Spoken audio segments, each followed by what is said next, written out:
A few years later, Chris and Rose's daughter Hanuni is now 7 years old and has a younger brother called Ken who is 4 years old.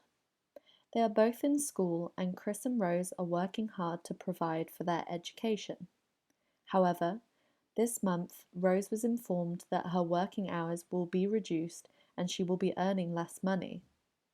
The total salary of Chris and Rose is not enough to keep both children in school. They are not sure what to do. Rose's mother tells her that Ken should be kept in school, since he will turn out to be the male provider of the family in the future. But Rose does not agree with that.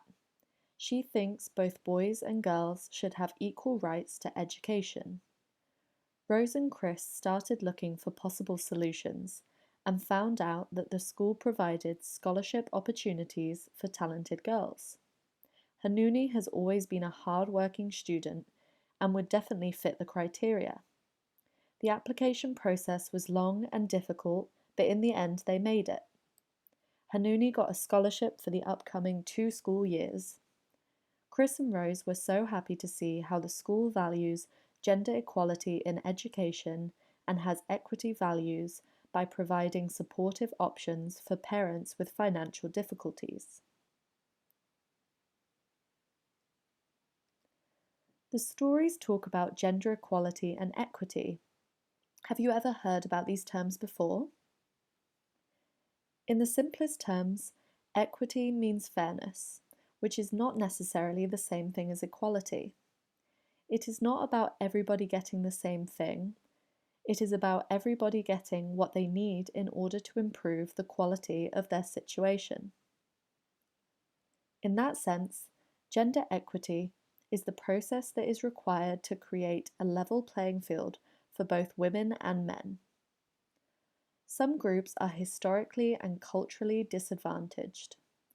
To ensure fairness, strategies and measures must be taken to compensate for these disadvantages.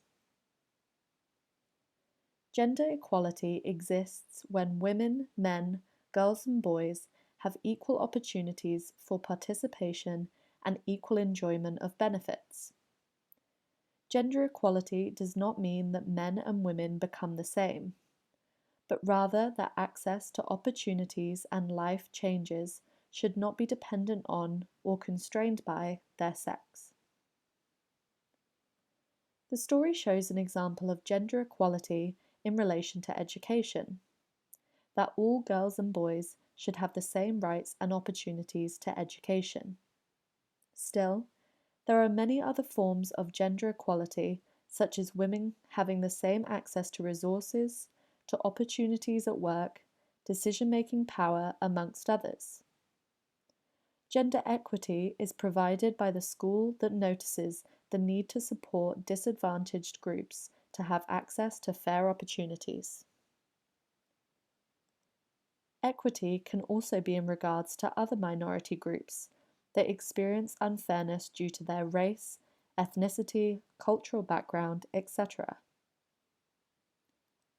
Women empowerment is about identifying and compensating for power imbalances by giving women more autonomy to manage their own lives and increase their decision-making power.